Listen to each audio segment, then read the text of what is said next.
అందరికీ నమస్కారం. మీ human rights protection cell chairman Abhishek Ahmed. అయితే వాళ్ళ ఒక మంచి లీగల్ టిప్తో మీ ముందుకు వచ్చాను నేను.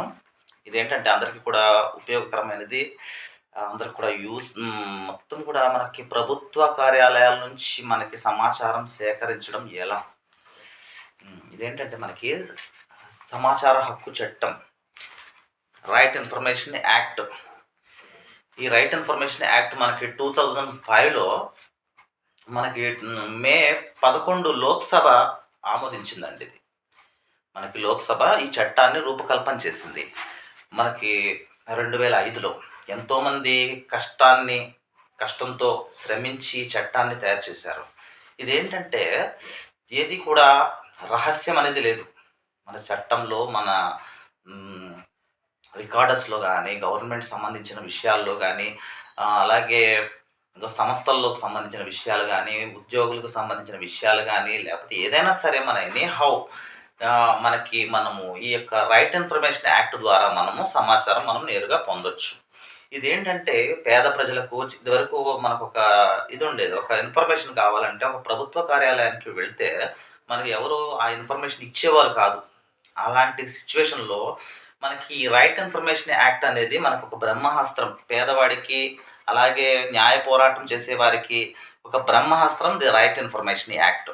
ఈ యాక్ట్ ద్వారా మనం ఎటువంటి రికార్డ్స్ అయినా తెప్పించవచ్చు, ఎలాంటి సర్టిఫికెట్స్ అయినా తెప్పించవచ్చు, ఎలాంటి ఇన్ఫర్మేషన్ అయినా తెప్పించవచ్చు. చాలామంది కేసెస్లో కూడా ఈ రైట్ ఇన్ఫర్మేషన్ యాక్ట్ని యూజ్ చేస్తున్నారు. అడ్వకేట్స్ యూజ్ చేసి కేసులని గెలుస్తున్నారు. అలాగే చాలా కాలం కొన్ని సంవత్సరాలుగా ఉన్న రికార్డులను, అలాగే మరుగున పడిపోయిన సమాచారము ఎటువంటిదైనా సరే మనకు సంబంధించింది మనము ప్రభుత్వ అధికారుల నుండి, ప్రభుత్వ కార్యాలయాల దగ్గర నుంచి మనం పొందవచ్చు. ఇంకోటి ఏంటంటే మనకి దీనికి పేదవాళ్ళకి రేషన్ కార్డు ద్వారా మనం అప్లికేషన్ ఉంటుంది. Application 2005 under section 6 under bracket 1. ఈ సెక్షన్ ప్రకారం మనము ఒక అప్లికేషన్ని రాసి ఎవరికైతే పంపాలో మనకి కావలసిన సమాచారాన్ని సంబంధిత అధికారికి పంపాలి. దానికి పోస్టల్ ఐపీఓ కానీ, కోర్ట్ స్టాంప్స్ కానీ దానికి యాడ్ చేసి పంపాలి. ఆ పంపిన తర్వాత రిజిస్టర్ పోస్ట్ ద్వారా పంపాలి, లేదా నేరుగా అయినా సరే కార్యాలయానికి వెళ్ళి వాళ్ళకి ఇచ్చి దాని మీద అక్నాలెడ్జ్మెంట్ తీసుకున్నట్లయితే 30 రోజుల్లో మనకి సమాచారం ఇవ్వాలి. అలా ఇవ్వలేని పక్షాన మనం ఏదైతే సమాచారం కోరామో అది అంతా కూడా ఉచితంగా ఇవ్వాల్సిన బాధ్యత అధికారికి ఉంది. అలాగే ఆ 30 రోజులు దాటిన తర్వాత కూడా సమాచారం ఇవ్వకపోతే పై అధికారికి అప్డేట్ చేయొచ్చు.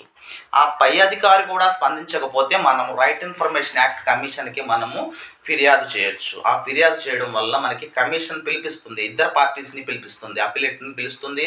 అలాగే ఏ అధికారికి అయితే ముందు అప్లికేషన్ పెట్టామో వాళ్ళిద్దరిని పిలిపించి మనకి కావలసిన సమాచారాన్ని మనకి ఇచ్చేటట్టు చేసి తగిన జరిమానా కూడా వాళ్ళకి ఫైన్ కట్టే పరిస్థితి ఏర్పడుతుంది.